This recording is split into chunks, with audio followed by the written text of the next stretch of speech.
Hey, what's up guys? Hardleg Joe here, coming at you with the What a Deck profile for episode 169, Phantom Knights and Friends. For our monster lineup, we're playing 3 Danger Tsuchinoko, 3 Predaplant Orphis Scorpio, 1 Darlingtonia Cobra, 3 Phantom Knights of Ragged Gloves, 3 Ancient Cloak, 3 Danger Jackalope, 3 Phantom Knights of Silent Boots, 3 Kagemusha Knight, and 3 Jester Confit. Our spells are 3 Allure of Darkness, 3 Instant Fusion, 1 Reinforcement to the Army, 1 Phantom Knight's Rank Up Magic Launch, and 2 Pot of Acquisitiveness.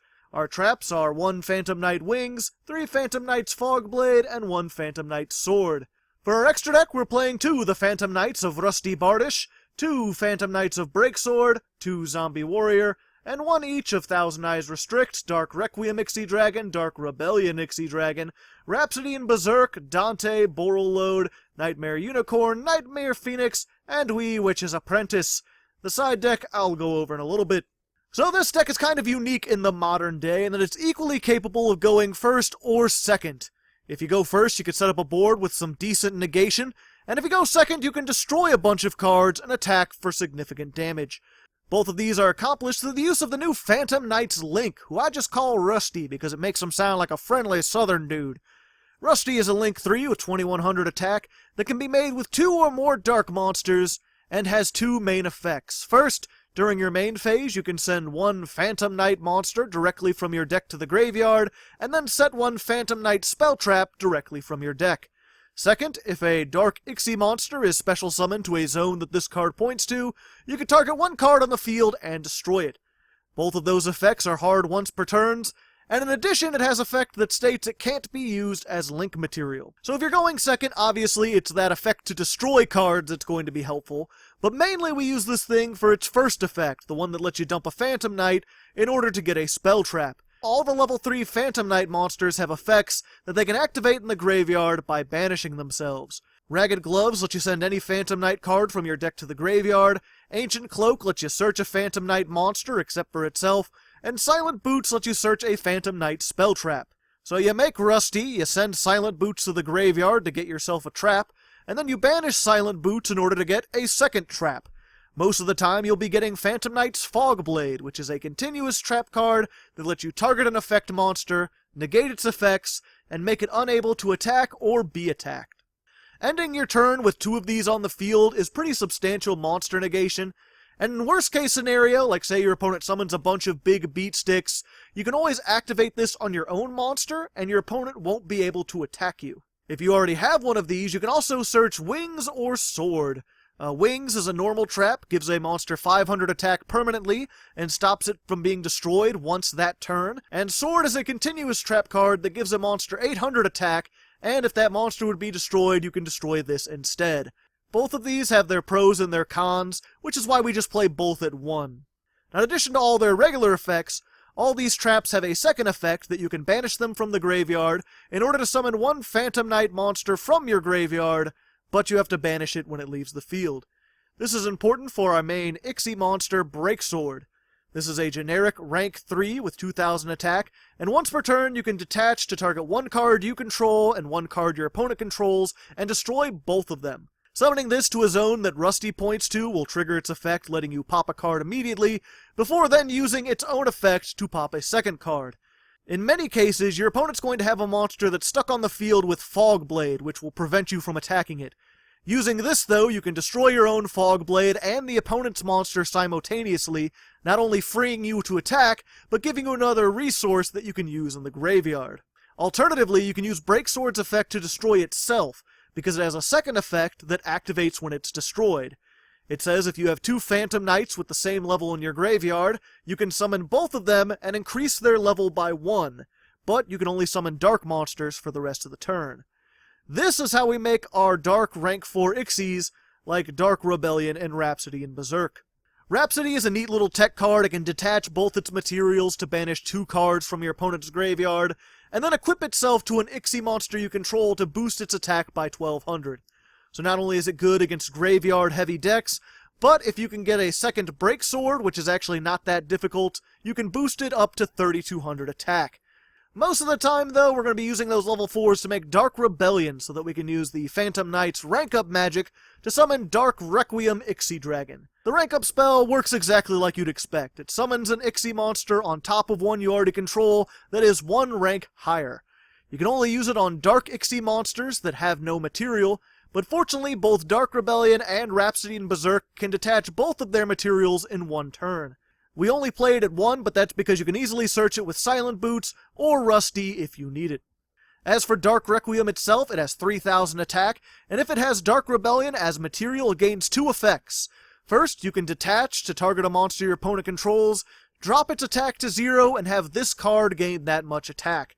And second, you can detach during either player's turn to negate a monster effect, destroy it, and then summon an Ixie monster from your graveyard if you have one.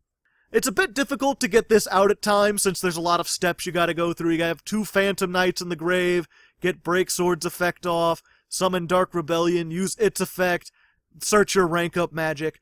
But if you do get it off, it pretty much seals the deal by itself, either winning the game outright with its massive attack values, or just putting you in a very advantageous position with its additional negate. It's a fun effect, fun to surprise your opponent with, but if you're going to cut anything from the deck to try to make this more competitive, it would probably be these rank 4s and the rank up magic.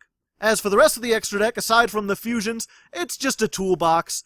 We have another rank 3 in Dante and a variety of links. None of them are key to your strategy, and there's a ton of options you can try, which I placed in the side deck.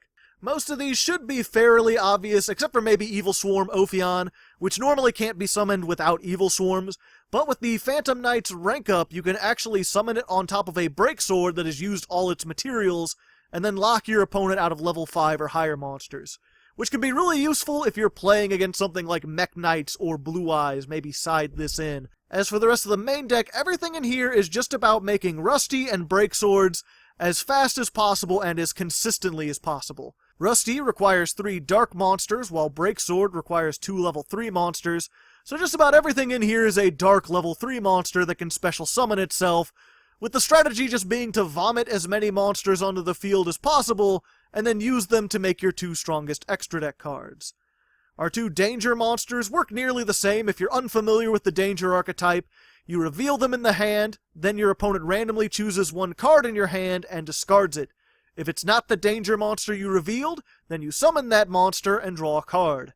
If it is the danger monster you revealed, it gets discarded, which might suck, except the danger monsters get effects when they're discarded. The little snaky boy summons itself from the grave, while Jacksepticeye over here summons a danger card other than itself from the deck in defense position, in this case the snake. So in either case, no matter how many cards you have in hand or what gets discarded, you're going to get a level 3 dark monster on your side of the field when you activate these effects. The only thing to keep in mind is that each danger card is a hard once per turn, so once you've summoned one, you can't summon the same one again. Moving on to Predaplants, we play in the basic level 3 engine. If Scorpio is normal summoned or special summoned, you can send a monster from your hand to the grave, and then special summon another Predaplant from the deck, in this case Cobra. When Cobra is summoned by a Predaplant, you get a fusion card from your deck, in this case Instant Fusion. Instant Fusion, pay 1,000 life points to summon a level 5 or lower fusion monster from the extra deck, but it can't attack and it's destroyed in the end phase. We have 2 targets, Thousand Eyes Restrict, which is a dark monster that can absorb an opponent's monster for a little added removal, and Zombie Warrior, which is just a level 3 dark monster. So assuming you don't draw your Cobra and you have a monster to discard with Scorpio, normal summoning it will always get you the 3 monsters you need to summon Rusty.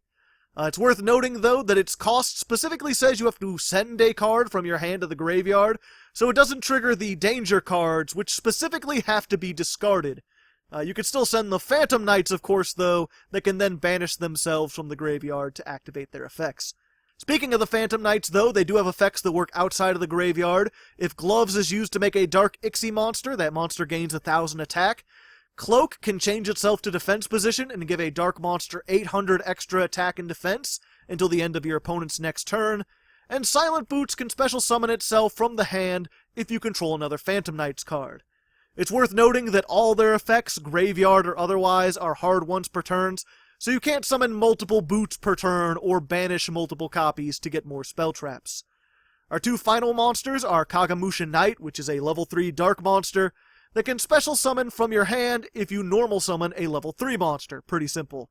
And Jester Confit is a level 1 dark monster that you could special summon from your hand in attack position as long as you don't already control one. It has a second effect, but it's pretty much useless, so I'm not even going to mention it. This is just used as link material.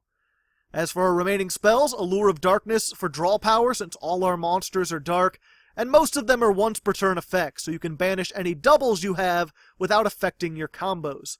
We're also playing Pot of Acquisitiveness, which lets you shuffle 3 banished monsters into the deck and draw a card. It's not difficult to banish 1 each of your Phantom Knights on your first turn, so between them and Allure, you should be able to activate this fairly consistently to both reset your resources and dig through your deck. Finally, there's just Rhoda, which can search Kagamusha Knight, as well as all our Phantom Knights, which are all warriors. All that leaves then is the side deck, which is pretty simple. Most of its other extra deck options, Ophion I explained. Nightmare is a nice little rank 4 floodgate that can be a better option than Dark Rebellion if your opponent doesn't have much on the field. Nightmare Shark is a rank 3 that can attack directly for game if you're close. Boral Sword's there for unexpected OTKs. Curious can dump stuff into the graveyard, although you have to have a kind of specific hand.